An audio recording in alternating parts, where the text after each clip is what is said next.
Ako po si Jomari Fitzgerald Custodio Magpayo, taga Barangay Pasibi East, Orbistondo, Pangasinan, 28 years old at nakapagtapos po sa Central Luzon State University, Science City of Muñoz, Nueva Ecija sa kursong BS Agribusiness.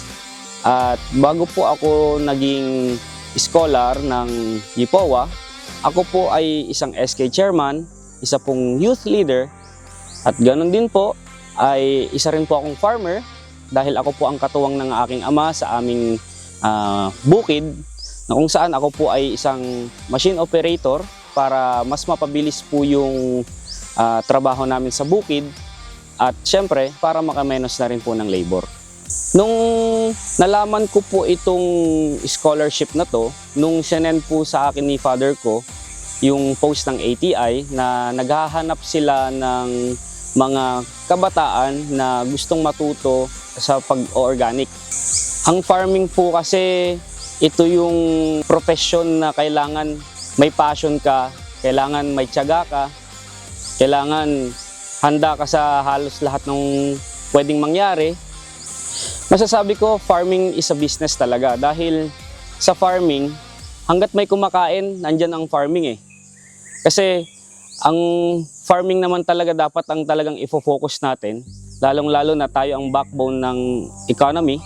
Ang farming po, kung baga para sa akin po isa po talagang marangal na trabaho, marangal na profesyon, at syempre, yung kita naman po natin kahit na hindi ganun kalakihan, ang importante po, mabigay po natin yung pangangailangan ng community natin at saka syempre para masustain din po yung pagkain. Sa organic farming po kasi, dito hindi lang po siya basta-basta sabing farming. Dito ito ang farming na may konsensya. Itong organic farming po na ito ay hindi po tayo gumagamit ng mga synthetic na fertilizer, hindi po tayo gumagamit ng mga chemicals na kagaya ng mga pesticides. Dito po, yung mga natural way po nung pagtaboy ng insekto ang ginagamit natin at saka yung, kumbaga, nag-undergo po ng decomposition yung mga ginagamit nating pataba. Kaya mas maganda po itong farming ng may konsensya dahil hindi lang safe yung pagkain natin, safe din yung health ng ating farmer na nag-a-apply ng mga inputs. Sa 9 months na pag-stay ko sa Our Farm Republic, sa bayan ng mga Tarem, yun po ay isang diversified organic farm na pinamumunuan ni Ma'am Lea Santiago. Ang pinaka natutunan ko dun sa farm ay yung zero farm waste talaga. Zero farm waste na imbis na itapon na lang, mapapakinabangan pa. Kagaya ng kuhol. May kuhol man doon, hindi yun ini-sprayhan ng molecide para mamatay, kundi kinokolekta po namin yun para mas maging kapaki-pakinabang pa ulit at ginagamit po natin siyang foliar.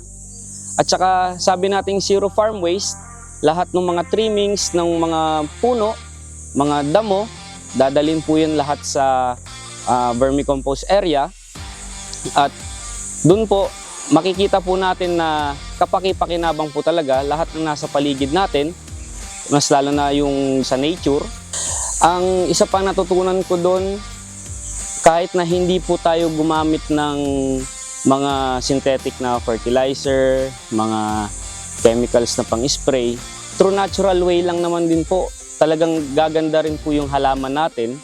Sa organic po kasi hindi po tayo pumapatay ng mga insekto kundi nagtataboy po tayo ng insekto. Eco-friendly po talaga yung ating ginagawa na pagsasaka. Natutunan ko rin doon yung paggawa ng bokashi, which is a Japanese technology din po yun, na kung saan binuburo po natin yung fertilizer at mas pinaparami pa po natin yung mga microorganisms na nandoon. Sa mga concoctions naman po, kagaya po nung nabanggit ko kanina, yung sa kuhol, pwede po siyang gawing kuhol amino acid at saka yung sa seaweeds.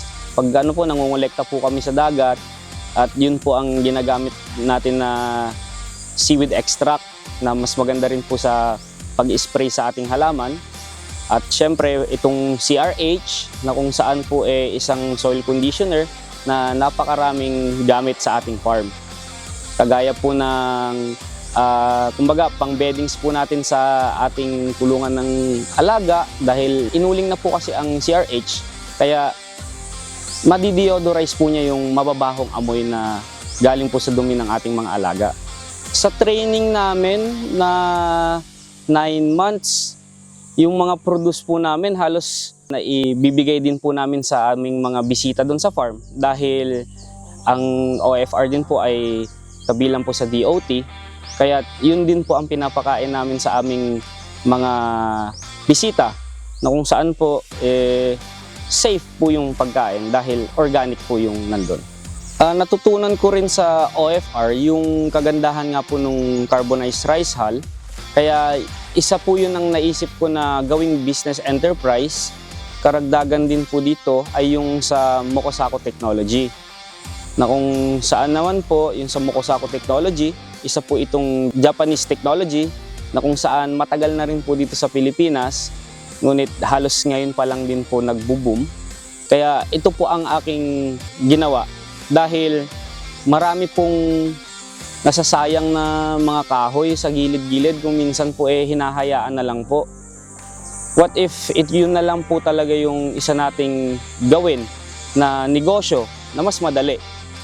Kaya nagsimula po tayo dito sa mga waste ng mga farm or sa bukid at ginagawa nating mas kapaki-pakinabang at mas magandang produkto.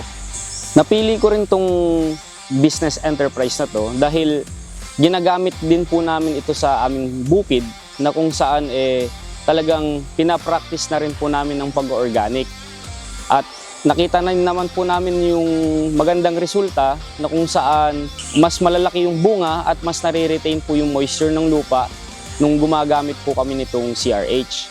Tsaka mas nakakamenos din po kami sa pagpapatubig dahil sa init po ng panahon ngayon, kailangan din po talaga natin ng alternatibo na mas mapoprolong po yung moisture ng lupa natin.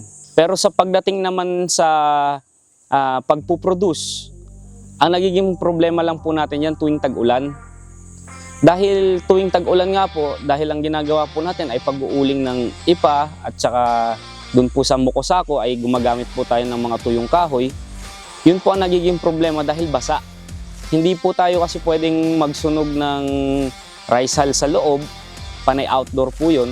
Kaya yun po ang isang challenge na kinakaharap po natin tuwing tag-ulan lang naman po. Sa ngayon, ang ginagawa po namin, sinasamantala namin itong ganitong panahon na hindi tag-ulan, mas lalo po kaming nag-i-imbak, gumagawa ng marami para pagdating po ng rainy season at ay meron po tayong magagamit at meron tayong maisusupply sa mga farmers na nangangailangan ng CRH.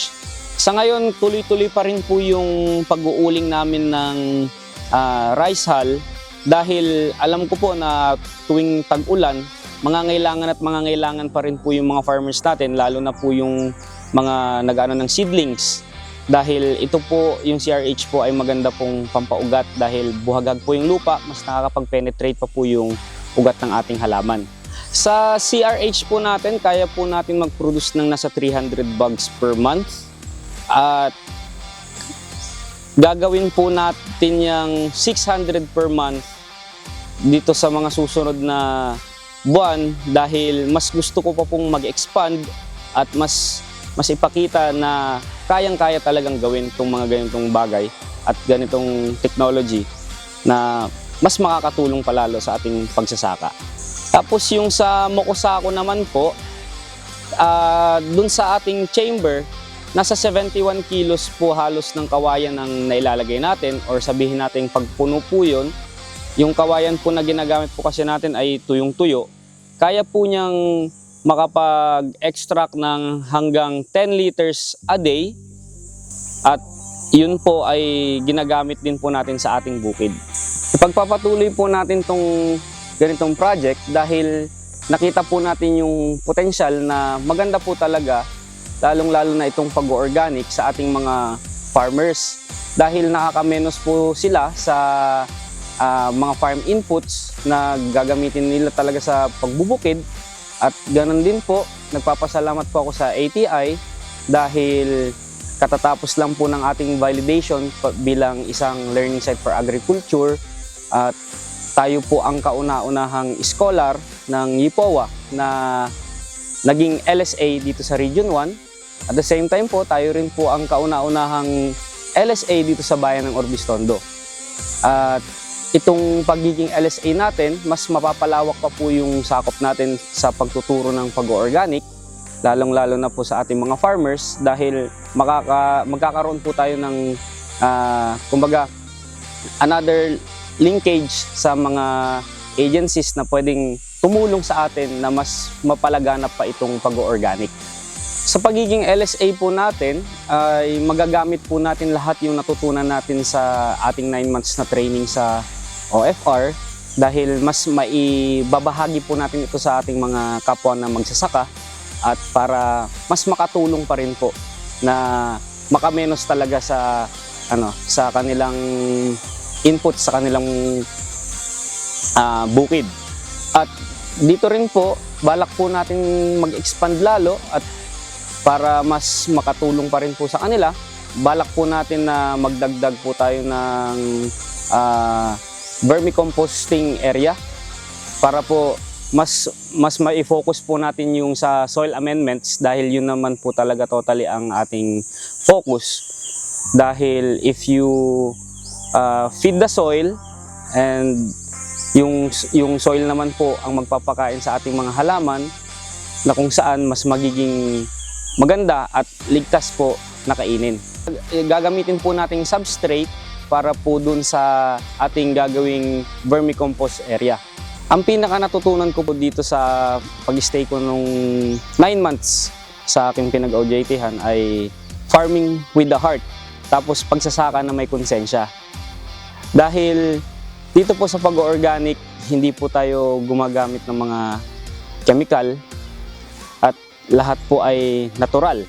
Bilang isang kabataan, mas maganda pong mag-engage sa agriculture dahil ito po yung trabaho or ito po ay isang marangal na gawain dahil dito po tayo po ang nagpapakain sa ating mga kapwa.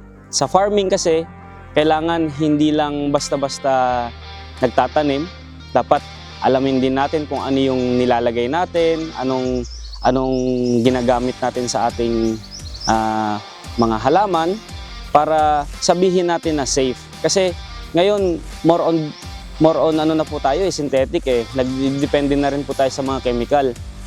Kaya dito sa pag-organic, dito talaga makikita mo na dahan-dahan pero makikita mo yung resulta na napakaganda. Wag po tayong matakot na sumubok. Mas lalo na dito sa agriculture. Dahil sa agriculture, may pera. Una, ako yung nagpapasalamat sa Agricultural Training Institute sa ganitong klaseng programa, no? Sa pag-launch ng ganitong klaseng programa, yung YIPOA. Kasi, well, I'm very, very happy and very, very proud na yung na-train ko, no, si Jo Marie, no, may mentee, ay naging very, very successful. Hindi naman sa nagyayabang, pero siya ang kauna-unahang YIPOA scholar dito sa Region 1 na after niyang graduate is na-validate siya ng ATI bilang isang learning site for agriculture. So I'm very proud and very happy. This program really opens, no, opportunities for young people like Joms na gustong matuto, no, may intensyon na tumulong sa mga farmers, may intensyon na kahit papaano magbigay ng positibong impluwensya sa farming community. Pero hindi alam paano, how to start, saan ba pupunta, ano bang dapat gawin. At yung programang YIPOA, nakita natin na 9 months silang actual natitira kasama naming practitioners ng organic. Makikita nila kung anong ginagawa namin. And as an organic advocate and practitioner, sa amin walang sikreto So lahat ng ginagawa namin, talagang pinakita namin kung paano gawin para ma-replicate niya. And na-replicate niya, di ba? Natutuwa ako, sabi ko, naku, itong bata to, he will definitely come a long, long way. Kasi his heart is in the right place. Gusto niya na ipakita sa Urbistondo kung saan nandun ang kanyang farm, ipakita sa mga kabataan sapagkat siya'y dating SK chairman na, uy, may kita sa organic. At ang farming, no, hindi basta-basta dapat yan minamaliit. Kasi makikita nyo pag bumisita kayo sa kanyang farm na, oo nga naman, yung mga hindi nating pinapansin tulad ng ipa, yung mga kahoy na nakakalat lang, pwede palang gawing negosyo. So, I think this is a project na dapat lang pondohan, dapat pa sanang suportahan ng gobyerno sapagkat mas marami po tayong maiimpluwensyang kabataan na yakapin ang agrikultura. Nakakatuwa at kami nagpapasalamat. Sana hindi lang ang ATI, kundi lahat na rin po ng iba't ibang ahensya na nakikita ang potensyal sa agrikultura ay mag-isip ng ganitong klaseng programa. It's worth emulating, no? At sana, no, hanggang sa susunod pang mga henerasyon, marami pa tayong maging scholars para mapakita natin na yes, kapag ang agrikultura ay mayabong, definitely ang ating ekonomiya ay malakas at higit sa lahat mayaman. Ako po si Jomar Fitzgerald Custodio Magpayo ng Rantay Integrated Farm na nagpapayo na may pera sa agrikultura, okay sa OA.